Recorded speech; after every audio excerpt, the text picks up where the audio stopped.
Ang bilis ng pangyayari, tol. Gulat na gulat dito si Sanchez. Ang po, diba? Diba? Ayan, o. Ang bilis, ano? Diba? Ang bilis, mga tol. Good. I've been training hard and I'm ready.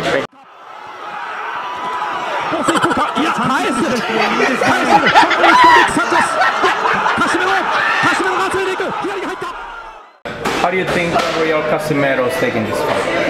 I hope he's taking it serious enough. It's gonna be a good fight.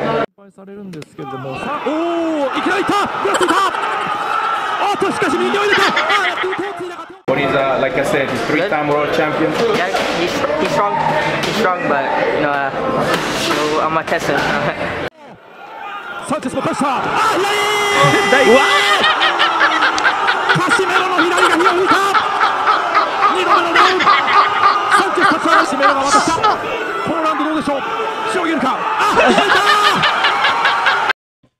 Okay guys, no? Panoorin natin kung bakit nga ba natalo si Saul Sanchez kay Casemiro, dahil alam naman natin na may advantage na po itong si Saul Sanchez dahil nga po hindi po nila pinag-rehydrate si Casemiro, hanggang 128 lang, tapos makapal pa po yung gloves na ginamit, at alam po ng karamihan na kaya nga po binansagang the beast yan si Saul Sanchez kasi po matigas po yan, matibay ang panga, makunat. Ayan po mga idol, no? Nakikipagsabayan, tapos 12 rounder po yan si Saul Sanchez. Never pa po yan bumagsak or yumakap sa kalaban, mga idol, kung papanoorin niyo po yung mga backgrounds niya. So review po natin to mga idol, no, kung bakit natalo si Sanchez at paano ginulit ni Casemiro yung buong mga fans. Alam naman natin na may disadvantage na si Casemiro dahil nga dun sa hindi niya nakuha yung timbang ng mga idol. Panoorin natin mga idol, no. Tapos dito mga idol, no, kung mapapansin niyo si Casemiro dito, wala tayong gigil niya. Ayan. Medyo wig ni Marquez, eh, no? Ayun, yung titig niya kay Sanchez.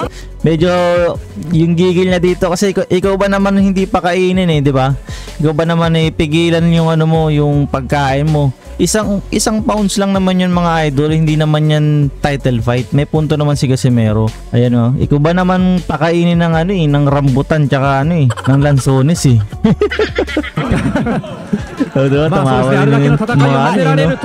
Tumawa rin yung mga commentator, eh. Mukhang naririnig ako, eh. Ayan, parang nagsusukatan pa sila dito mga idol, no. Ayan. Tapos dito sa round 1, yung mga magtataka, sabi pa nga daw tumama. Hindi po, mga body shot po yung unang tama ni Casemiro. Dito po siya nag-rogi. Ayun, nakita niyo po yung mga idol, no? Sa body po. Sa body. Ulitin natin. Ayan, o. Pawin, nakita niya body. Ayan, tinamaan siya sa body. Tapos tinamaan pa sa ulo, kaya nag-rogi siya. Ayan. Tapos sunod pa mga idol, o, kaya pa siya lalong natumumba. Tinamaan pa siya sa temple shot. Ayun, nakita niya, diba? Sa temple shot, kaya tumba. Ayan. Yan, buti na awat mga idol. Tapos na sana. Ayan, nabilangan. Yan. Gulat na gulat po dito si Marquez, mga Marquez. Ang ni Marquez, eh, no? Hindi naman nalalayo kasi Meksikano nga to mga idol. Grabe yung gigil, oh. Sabi ba niya Casemiro, eh, ayaw mo pakainin, ikaw kakainin ko ngayon. Ayan, oh. Tapos dito nang gigil si Casemiro kasi binuwad siya, eh, oh. Parang buy time tong ginagawa ni Sanchez kasi nga alam niya may hilo na siya tsaka may sakit na, eh. Ayun, oh, binatukan. Ayun, oh. Nakita niyo yung mukha ni Sanchez ng pagkabuhat niya, kaya, no. Wait natin. Ay, tinan niyo yung mukha, pagkabatok, pak. Kasi yung mukha ni Sanchez, tinan niyo yung mukha. Sakit. Ayan. Tapos nagsusukot ng bolod sila. Style make spikes nga mga idol, ano. Grabe yung suntok ni Casemiro. Alam niyo mga idol, no, kaya ganyang kalakas yung suntok ni Casemiro kasi buhat pati katawan, eh. Kasama pati katawan mga idol, kung napapansin niyo yun. Ayan.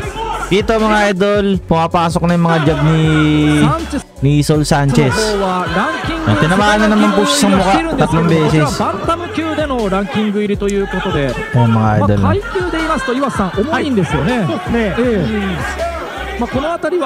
Meron nga isang interview mga idol, no? Wait lang ah. Sabi ni Sanchez, ano daw siya, tester. Tester daw siya, sabi niya. Kaya itetest niya muna yung lakas ni Casimero. Pero hindi niya alam, ito na pala yung huling round at unang round mga idol, no? Panoorin natin, tinan niyo mga idol ah. But he's like I said, he's three-time world champion. Yeah, he's strong. He's strong, but you know, so I'm gonna test him. Sanchez も返したカシメロの左が火を吹いた2度目のダウン Ayan mga idol, nakita nyo. Sabi niya, I'm a tester. Yan, ayan ang napala mo. こちらのコンディションもどうかというの気になります Tinamaan na naman sa ulo. Tapos sabi pa niya dito sa interview, bago pa tong laban, sabi niya malakas daw si Casimero pero tatalunin daw niya. Aminado naman si Sol Sanchez dito mga idol. Yan, tinamaan na naman. Puro ulo kasi yung tama ni Sanchez. Ayun o, kahit may nakashield yun, masakit yun mga idol. Ayan, ramdam na niya. Yung mayakap na si Sanchez eh. いきなりダウンが生まれました Ayan, nakakapasok yung mga jab niya. サンチェスの方もいいパンチを返しました Ayan o. ちょっとこれは目が離せません Pasok yung mga jab dito ni Sol Sanchez. Ayan. Uy, sakit nun. Pero wala, baliwala kay ano yun, kay Casimero mga idol. Kaya tinamaan na naman po si Sanchez. Kahit pa isa-isa yun, sabi nga ni Arthur Villanueva, yung suntok daw ni Casimero parang nangunguryente daw. Kahit ganun din yung sinabi ng ibang mga boksingero na kay-sparring niya. Bodega na naman mga idol. カシメロ少しフェイントを入れましたサンチェスそこ Ay, tinamaan si Casimero. Dito ka bilib na bilib, mga tol. Ang bilis ng left hook ni Casimero. Ayun o, pang kanan. Naka-ready agad, di ba? Pang putak. Taog talaga, tol. Kahit ulitin natin eh. Ayun, tingnan nyo ah. Ang bilis ng pangyayari, tol. Gulat na gulat dito si Sanchez. Pang putak, di ba? Di ba? Kitang-kita yun. Putik. Kahit ulitin natin. Ayun o. Ang bilis, ano? Di ba? Ang bilis mga tol. Akala dito ni Sanchez mga idol, hindi siya makakabangon. Ayun o. Binilangan na siya o. Ano na to eh? Grogi na to eh. Wala na. Ayun o. Gigil na si Casimero eh. Ayun o. Nasiwas na. Wala na. First time pong nangyari to kay Sol Sanchez no mga idol. Ayun o. Nakakatama pa naman siya pero ayun o. Puro solid na. Ang hina na po ng suntok ni ano. Ang hina na ng suntok ni tawag dito ni Sol Sanchez. Ayun o. Ina-uppercut ni Casimero eh para talagang tulog na tulog eh pero hindi niya mahuli. Ayun o. Ayun yung ano yung sinasabi ni Casimero dun sa FB live niya na kinakausap niya na ba't di pa daw tinigil. Tapos sinabi ng referee go pa daw. Ayun, kinausap ko. Sige go, sabi ni Casimero. Pang. Ayun o, sabayan yung dalawa pero wala na yung lakas ni Sanchez eh. Ay matester ka pa ha. Ay mga idol oh, tinigil na mga idol no. Grabe oh. Grabe. Solid talaga mga idol no. Yun talaga hindi natin magkakaila na kakaibang level talaga to si Casimero. Kahit na lugi na siya sa timbang. Kung totoo siya mas overweight pa nga dito si Sanchez eh. Kasi si Sanchez nakapag-rehydrate ng almost sabihin natin baka umabot siya ng 135 eh. Diba mga idol? Si Casimero hanggang 127 lang yung bagong laban. Tuwan-tuwa pa yung mga Pinoy. Marami pong Pinoy dito mga idol. Ganda oh, winagayway pa yung bandela oh. Tig. Ang inaganda dito kaya no mga tol kay Casimero. Inano niya tag dito. Dinuhuran niya si Sol Sanchez. At talagang respeto talaga. Sportsmanship talaga ang pinakaganda dito. Kaya no, gulat na gulat si Sanchez mga idol. Kasi nagtraining siya ng ilang buwan dyan para kay Casimero. Talagang binuhos niya yung ano niya. Nasabihan pa nga niya si Casimero na ano eh, na tawag dito. Na unprofessional daw dahil nga hindi nakuha yung timbang. Gulat na gulat show. Diba? Parang iniisip niya siguro, nasayang yung pinaghirapan ko. Yun yung mali ni ni Sanchez nasobrahan siya sa pag-test. Kasi 12 rounder yan si Sanchez. Dapat hindi talaga muna siya nakipagsabayan kay Casemiro. Kasi ayun yung lakas ayun yung lakas pa ni Casemiro. Ayan Umiyak dito si Rich dun Ayun, umiyak si Rich dun. So yun nga yung mga idol. Ano masasabi niya dito? Ayan, niluhudan niya. Yan, sportsmanship talaga, no? Grabe. Solid talaga mga idol. Ayan, no? Ayan, no?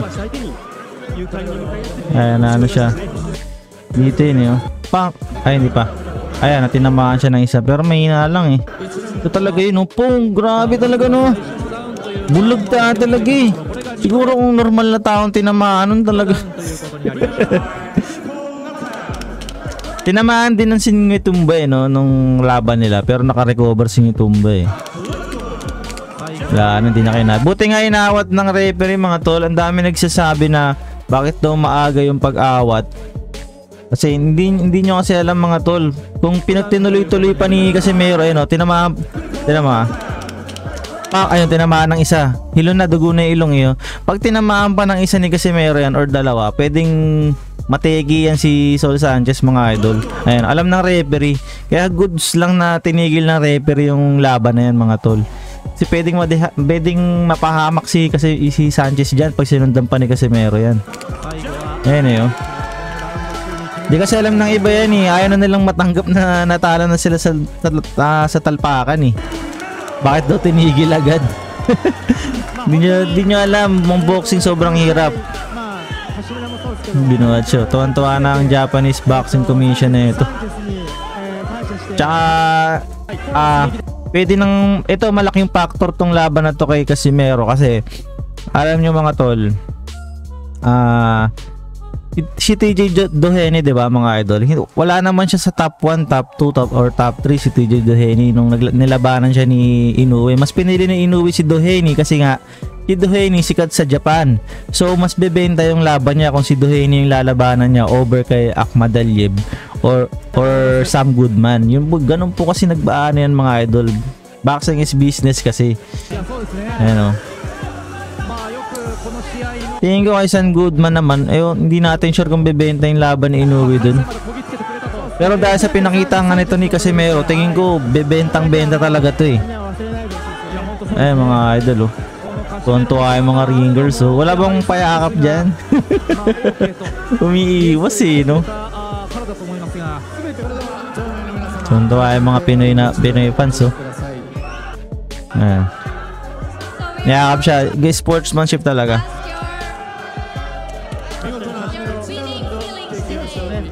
Winning feelings today.